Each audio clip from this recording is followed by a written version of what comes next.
Welcome to this explainer. Okay, today we are unlocking one of the most fascinating and honestly kind of misunderstood aspects of human interaction. We're talking about the hidden art of strategic deception. Mastering strategy isn't just about what you actually do. It's really about what you successfully hide. So, settle in because we're going to unravel the secrets of some of history's ultimate master strategists. Let me start by asking you something. Why is total honesty often your absolute biggest strategic weakness?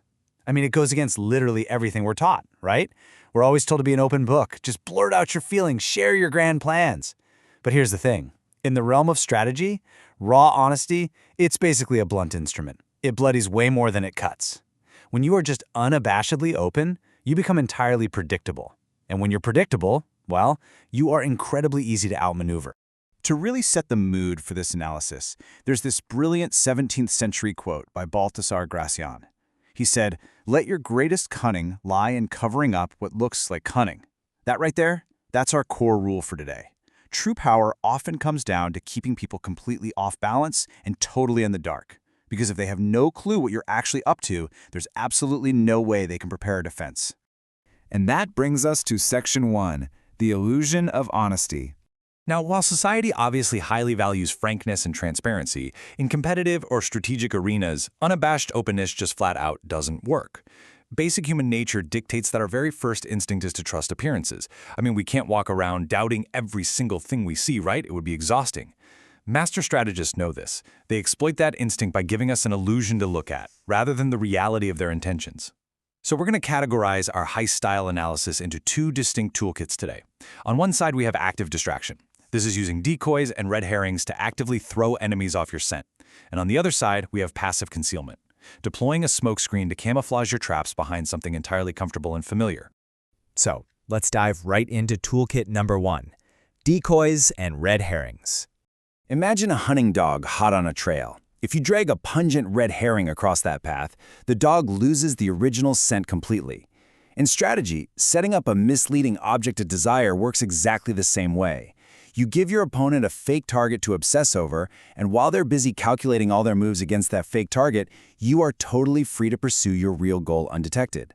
To see this in action, we have to look at a literal masterclass by Otto von Bismarck back in 1850. Okay, so the Prussian parliament was in a total war fever against Austria. Bismarck, who was a passionate patriot and a former soldier, actually wanted war more than anyone, but he knew a massive secret. The Prussian military just wasn't ready.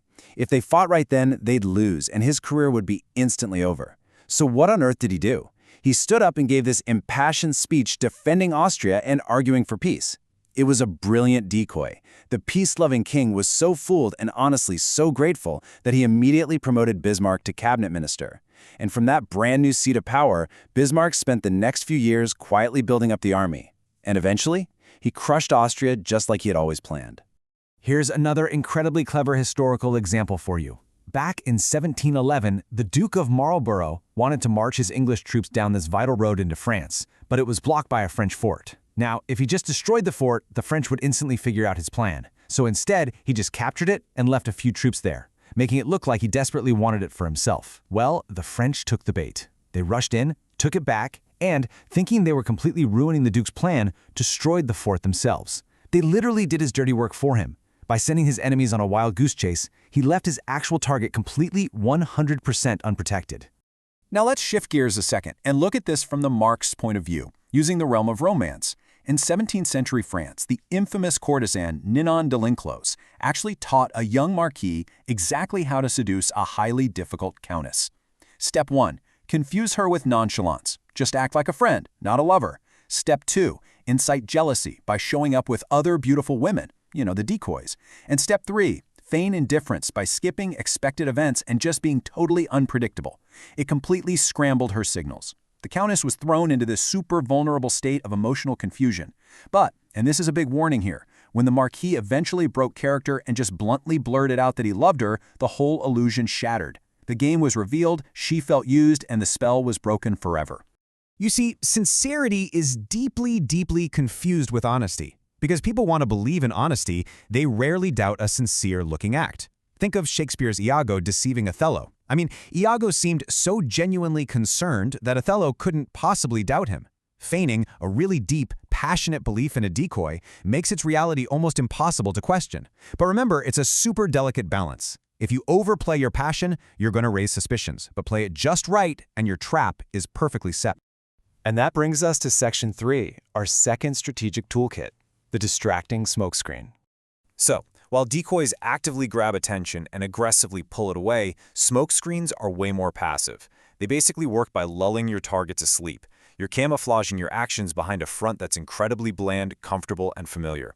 If you lead someone down a path they literally walk every single day, they're never going to notice when you slowly guide them right into a trap. Let me illustrate this with the legendary con artist Yellow Kid Weil. His mark was this wealthy retired businessman named Sam Giesel. Now, Weil didn't approach Giesel with some wild scam. He approached him with a completely familiar, ordinary real estate deal. That was the smokescreen. And while Giesel was just laser-focused on this mundane, profitable property front, Weil staged a completely fake underground boxing match in the exact same room. Giesel ended up betting $35,000 on the fight. When one boxer seemingly died in the ring, by the way, they used a hidden ball of chicken blood for that, Giesel was so terrified of a murder charge that he just bolted, leaving his 35 grand behind. The familiar business deal totally blinded him to the absurd, over-the-top scam happening right beside him. The smokescreen actually comes in a few really potent forms. First, there's the facial expression. You know, the unreadable, bland poker face. Second, the noble gesture, hiding your real intent behind a seemingly selfless act. Third, the pattern, lulling someone into expecting a repeated action. And fourth, the seamless blend, just fitting in so perfectly with your surroundings that absolutely no one looks twice.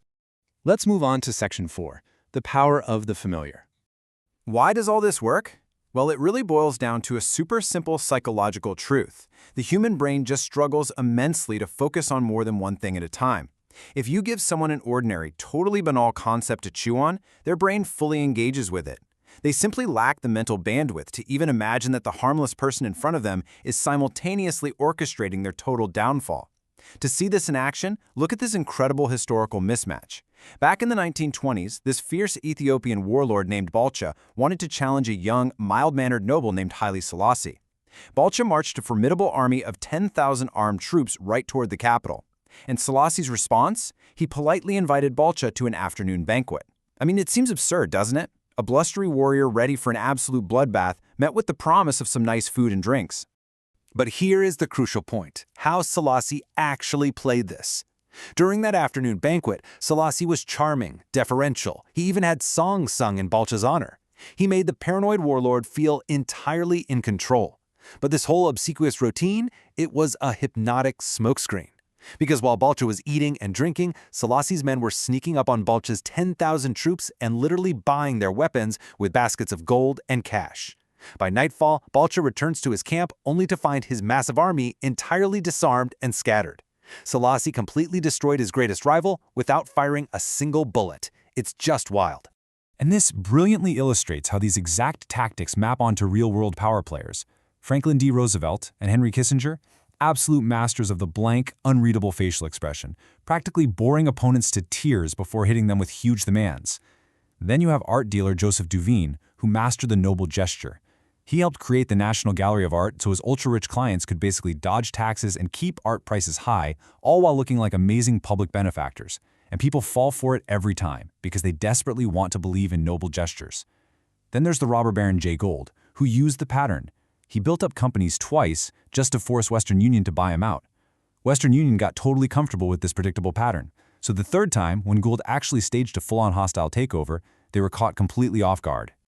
Let's compare two totally contrasting approaches here. On one side, we have the seamless blend. Think of the British civil servants who spied for the Soviets during the Cold War.